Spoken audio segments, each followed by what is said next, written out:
Isn't that ironic that when you're tired, the best thing you do is something difficult and you wake up? So weird. It's so hard to tell your body that, though. Today was hard for me to tell I do it every day, but every day I have the same fucking conversation. My body's like, I'd rather just lay here, bitch. But that's what discipline is. My body's like, you're the boss.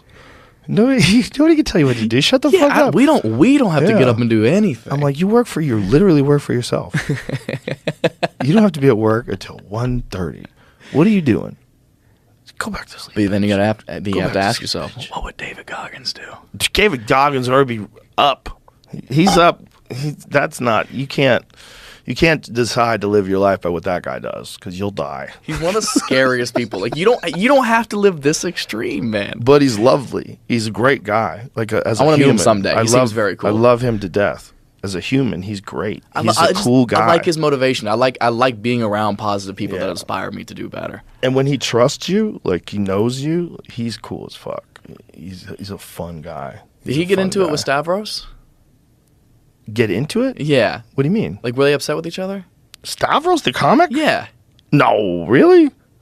Is that real? I saw a weird cut-up video that I didn't know if it was a real video. That's probably one of them Ping Trip videos. Oh my! It was 100%. Very funny. Yeah, it was very funny. Ping Trip. Shout out to Ping Trip. Yeah. This is dude Ping Trip who takes. It was impressive. I was like, me and Duncan Trussell being in love with each other. There's like a ton of them out there. That's very funny. He's hilarious.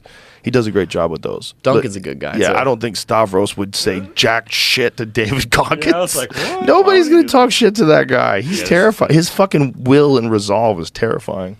It's impressive. Oh, this is it? Yeah, it's so good. You want to try a cookie? You want to try from... Yeah, this one. Dude, it'll be fun. You're fat as f***. Yeah. You want to be fat? Yeah, dude. Being fat's fun. Your mind is full of shit. That's not okay. It's not okay. It's not acceptable. You need to work harder. I don't want to be doing work. You roll your fat ass out of bed and all you want is some fucking damn cinnamon buns and shit. Yeah, I love that.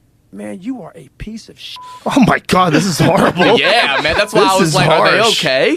Oh my God, this is so harsh. I don't want to work that hard. You're not a man. You're no fucking man, dude. Like, I'm sorry, I can't. You're a fat, sloppy motherfucker.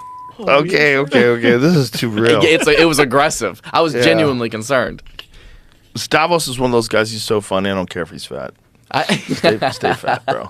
I haven't had a chance of meeting him yet, but I really want to. I think so funny. He's fucking hilarious. He's such a character. He's so funny on stage. He's so funny in real life. He's fucking hilarious. And fucking hustles too, dude. Yeah. The clips he puts out, the vlogs and everything. That's funny. The young kids today, they respect your social media hustle. It's only because, like, what most people don't know about me is I didn't want to do it for so long. Like, you don't understand. I despise social media. The ultimate success for me would be to be so successful I never have to look at my social media for the rest of my life. I just want to get there. So because of the work I've put in on it, I respect people who do the work. Yeah, I respect it. It's definitely it makes look, if you're a good comic and nobody knows, that doesn't help anybody. Yeah, it's exposure, dude. You have to have it. There's a lot of guys who are doing a really good job with that. Jeff Dye does a really good job with that. There's a lot of guys who are like Mark Norman. Yeah. Sam Morril. All those guys. Yeah. Those guys are doing a fantastic job. Oh, when Schultz and Morril started putting out their clips, that's when I was like, I have to do it. Well, Schultz converted it into a Netflix show. I know. Genius. Amazing. Well, when he was doing he was releasing a new bit every single week. Yeah. And he was like, well, if I can write 1 minute a week for a year, that's a brand new hour. Boom, 52 minutes. Yeah. And I just thought that was so inspiring. And I was like, I need to be doing something relative to that. Well, it's also, the pandemic kind of opened up doors and also closed a shitload of them. But it did open up doors with time.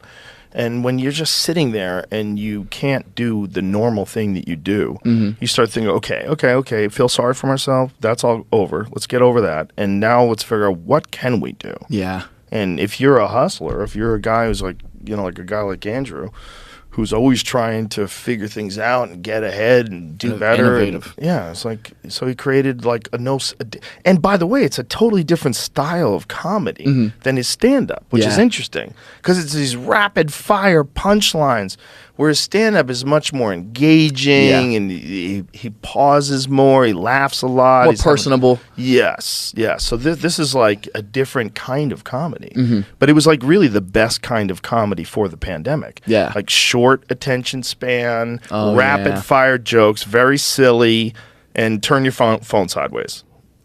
It changed everything. Yeah. That's scary to think about.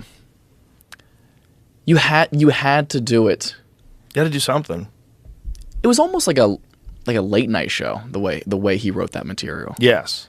Yeah. And the attention span during that time period was so fast. Remember we thought Quibi was going to be a good thing?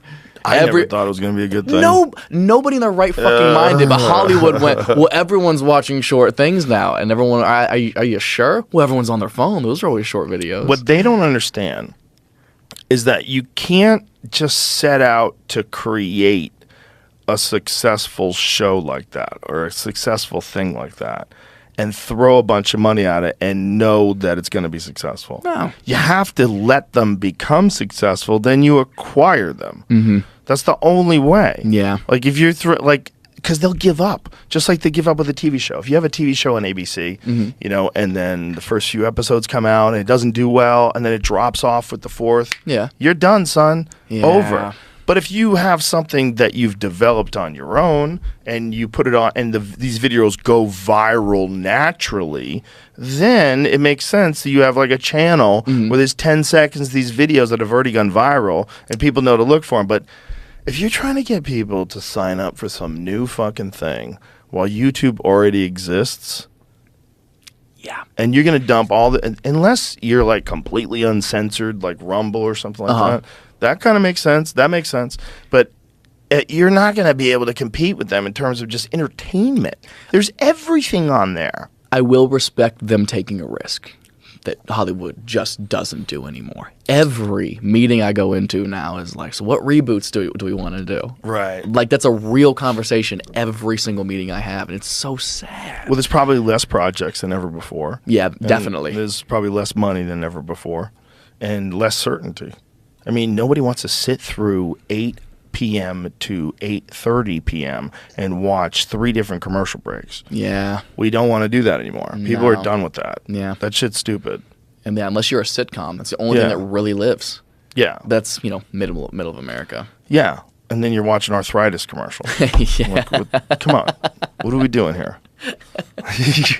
You know, with Netflix and with HBO and all these different streaming services, it's like, wow. Like, OnlyFans is getting in on the game as well. yeah, they're producing comedy too, right? Yeah, doing they're comedy wrapping my specials. tour bus coming up. I'm so excited. That's hilarious. so funny to get a sponsorship. Have you